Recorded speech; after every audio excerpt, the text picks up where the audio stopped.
Et là, on va rentrer dans la journée, une journée du grand prêtre, une journée du souverain sacrificateur.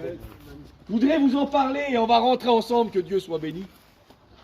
Le souverain sacrificateur, on l'a vu, c'était pas si haut, c'était pas comme ça, peu importe. Ce qui compte, c'est qu'on comprenne et qu'on vive cette journée ensemble. Il passait donc là et il y avait une journée. Là, il l'a dit, le Yom Kippour, le jour du grand pardon. Voyez cet endroit-là, il y a un voile. Vous pouvez s'approcher, les frères, si vous voulez. Il y a un voile. Et derrière le voile, on va le voir tout à l'heure, il y a l'arche. Et c'était pas tout le temps que le sacrificateur pouvait rentrer. C'était une fois par an. Mais tous les souverains sacrificateurs en avaient peur. Parce que quand on y rentrait, si on était pécheur, il pouvait mourir dans le voile, être frappé par Dieu et mourir. Il devait donc attacher une petite cordelette qu'il était là à s'empoigner parce que personne d'autre que lui ne pouvait entrer là-bas. Et s'il mourait, qu'on n'écoutait plus, il avait des cloches sur son vêtement, symbole des mouvements et qu'il était encore vivant. Et si le silence se faisait, il devait y avoir un silence, les frères, ce jour-là. Et si on n'écoutait plus la petite cloche sonner, ça voulait dire qu'il n'avait été pas digne et qu'il était mort là-bas. Et on le tirait avec la corde. Alors je voudrais rentrer cette soirée-là, la veille. Amen. Amen. Amen. Le souverain sacrificateur, il est marié. Sa joie, c'est d'avoir un fils. Que Dieu soit béni. Amen. Amen. Sa joie, c'est d'avoir un fils. Parce que quand il a un fils, il transmet dans la famille de Lévi et dans la famille d'Aaron, frère de Moïse. Moïse n'était pas parti de là, lui. Pourtant, il était grand, mais c'était Aaron qui avait reçu le sacerdoce. Et dans la famille d'Aaron, quand une fille naissait, c'était beau. Mais quand un fils naissait, on savait tout de suite ce qu'il allait être. Il allait devenir un sacrificateur. Amen. Quelle beauté, frère. Transmettez à vos enfants le vrai relais de Dieu. Que Dieu soit béni. Comme Chen, il a dit tout à l'heure, que Dieu soit béni. Et cette nuit arrivée, je ne veux pas prendre trop de temps, les frères, mais c'est le voyage de ma vie. Alors je prêche avec vous, hein. Que Dieu soit béni. Et quand le soir arrivait, alors, ils avaient tellement peur d'être souillés, qu'on raconte ça, les autres prêtres étaient autour de lui, ils le tenaient éveillé toute la nuit, les frères. Toute la nuit, ils étaient là, ils ouvraient la Torah, la loi, et ils lui citaient la loi, pour pas qu'il dort. Parce qu'ils avaient peur que pendant la nuit, ça vous a peut-être arrivé, un vilain rêve qui peut nous souiller l'esprit, il avait peur que son esprit soit souillé. Alors toute la nuit, il était debout, il restait debout, et les prêtres, ils lisaient la loi autour de lui. Imaginez-vous l'importance. Et quand le matin arrivait, il avait son éphod sur lui. Il y aurait plein de choses à dire, mais je veux aller dans mon cœur, ce qui me semble important, et ce que le Saint-Esprit met. Que Dieu soit béni. Amen. Quand il avait son éphod, il devait prendre ses enfants, sa femme, il disait, j'y vais, 365 jours par an, une journée par an. Et il disait, je ne suis pas sûr de revenir. Et donc il arrivait, il passait tout là, il arrivait sur l'autel, il faisait plusieurs sacrifices, il en faisait un, il offrait un agneau, comme ça a été dit. Il prenait le sang de l'agneau, qui était là dans la cuve, il en mettait sur le lobe de ses deux oreilles, il en mettait sur ses pouces, et il en mettait sur ses orteils, les gros orteils. Et ce sang de cet animal mort était comme une protection pour lui. Et je vais vous dire ça, les frères. Vous avez vu, Moïse a dit, fais-moi voir ta gloire. Mais Dieu a répondu, l'homme ne peut voir ma gloire et vivre. La gloire de Dieu fait mourir la chair. Vous avez vu, l'onction, c'est beau, mais quand un homme a plein d'onction, on dit, quel homme? Dans l'onction, il y a encore de la chair. On se crâne quand on est plein d'onction. Mais la gloire, c'est plus fort que l'onction. Parce que la gloire a détruit la chair. Et là, il ne pouvait pas rentrer parce qu'il y avait la gloire de Dieu là-bas. Il ne pouvait pas rentrer, alors il prenait ce sang de cet animal pour montrer. C'était un substitut. Il était en train de dire, voilà, quelqu'un est mort. Vous avez vu quand un sacrifice était fait là-bas? Le texte dit comme ça, un sacrifice d'une agréable odeur à l'Éternel. Vous trouvez que ça sent bon, vous, la peau d'une bête qui est brûlée, les poils brûlés? Vous trouvez que c'est agréable, cette odeur-là? Parce que c'était pas faire cuire seulement, on le faisait brûler, le sacrifice. Pourquoi ça paraît bizarre? Parce que Dieu ne peut pas s'approcher de l'homme à cause de la chair. Le péché dans la chair. Mais quand Dieu sentait l'odeur de la chair qui brûlait, c'était agréable à Dieu parce qu'il disait, il y a la mort et là je peux m'approcher. Il fallait qu'il y ait la mort pour que Dieu s'approche. Et quand le souverain sacrificateur il arrivait, alors il est entré. On va rentrer maintenant ensemble. Venez.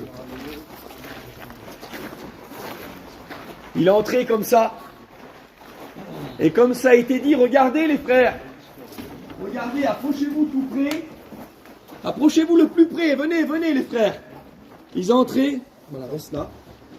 Ils sont entrés. Et quand il est entré, regardez, il y avait plusieurs ustensiles. Il y avait l'autel des parfums. La rentrée, elle se faisait là. Il y avait la table des pains. Il y avait le chandelier. Et regardez les frères. Regardez bien le chemin que je fais. Il y a une rentrée là. Après, il y a la table des pains. Après, il y a la menorah, le chandelier. Et après, il y a le lieu très saint. Qu'est-ce que vous avez vu là? Une barre comme ça et une barre comme ça. Qu'est-ce que ça représente? Amen. La croix. Amen. C'est par la croix qu'on rentre dans le lieu très saint. Amen. Car la loi est l'ordre des choses à venir. Dieu avait placé, caché la croix déjà. Il savait que pour aller à Dieu, il fallait qu'on passe par la croix. Amen. La croix de Christ, mais aussi la croix de nous-mêmes, mourir à nous-mêmes. Il fallait que les hommes meurent. Vous voulez voir la gloire de Dieu? Amen. Alors il faut mourir à nous-mêmes.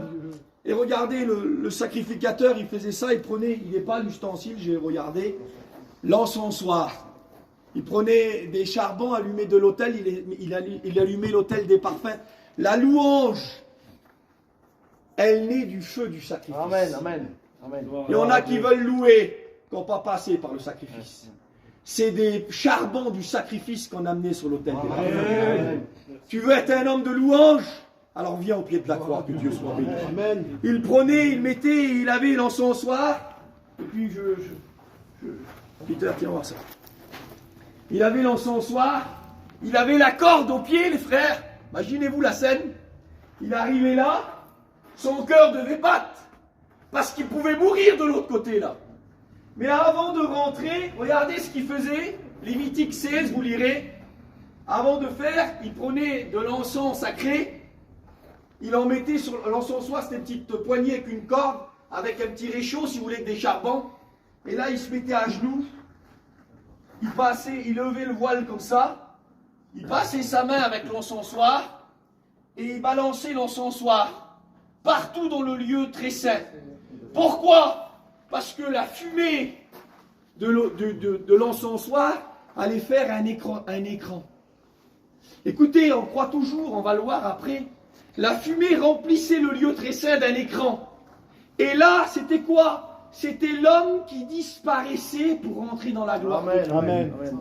Tu veux rentrer dans le lieu très saint, il faut que tu disparaisses. Amen. Il faut que l'homme disparaisse pour que la gloire apparaisse. Amen.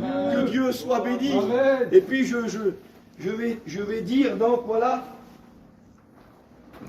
Et d'un seul coup, on ouvre le voile, les frères. Amen. Alors on ouvre le voile. Que Dieu soit béni. Et lui, il n'ouvrait pas le voile. Lui, les frères, nous on l'ouvre, mais lui, il levait le voile et il rentrait à genoux. Amen, amen, amen. On rentrera toujours mieux à genoux dans la présence. Amen. C'est par l'humilité qu'on rentre dans la présence de Dieu. Et là, le lieu très saint s'ouvre, les frères. Gloire à Dieu. Les frères. Amen, à Dieu. Amen. On va venir. Alléluia. Et là, il allait. Il était là. Ce lieu était rempli d'encens sacré. Le lieu était rempli. Ils peuvent venir, les copains, là? Allez, venez, tous les copains. Non, ils ne peuvent pas venir? Non. Tant pis, les copains. Alors, il était là. Il venait là. Il apportait le sang de l'agneau. Une fois par an, il venait. Vous voyez ici, on voit ici pas très bien, mais c'était un réceptacle, un récipient. Il venait, mais écoutez bien. Nous, on croit qu'il faisait par la vue, hein. Il ne faisait pas par la vue. Il faisait par le toucher. Il touchait et il vidait avec la peur toujours dans son cœur. Il vidait le sang de l'agneau. Et quand les clochettes continuaient de sonner, ça voulait dire que le sacrifice avait été accepté. Amen, amen. Alors on voyait plus de bruit. J'aimerais vous dire que tout autour du campement, il n'y avait plus un bruit. Les petits enfants, comme il a dit Chen tout à l'heure, ils avaient été élevés dans des foyers de juifs, d'israélites. Et les petits savaient que c'était le jour du grand pardon. Et quand le prêtre arrivait, vous voyez, c'était ses vêtements qu'il avait et qui ressortaient, qu'il amenait. Alors c'était la journée de victoire et de Alléluia. bénédiction. Alléluia. Alors je voudrais vous dire et terminer ces mots-là et je vais laisser le relais à Peter. Que Dieu soit béni. C'est une beauté. Amen, amen. Béni soit Dieu. J'aimerais dire ça aux pasteurs. J'aimerais dire ça aux chrétiens, aux futurs étudiants. Voyez là-bas, ici, là, sur le... Est-ce qu'il y a un frère qui peut lire Exode 25 au verset 22? Il y a un frère? Vas-y mon frère, toi. Vas-y Peter, vas-y. Toi, vas-y. Je termine avec ce verset, les frères. Après, on fait une prière. Et on laisse la place à Peter. Que Dieu soit béni. 25, 22. On l'a cité, je l'ai cité hier. On va le reciter encore. C'est là que je me rencontrerai avec toi, du haut du propitiatoire, C'est là-bas. entre les deux chérubins placés sur l'arche du témoignage, et je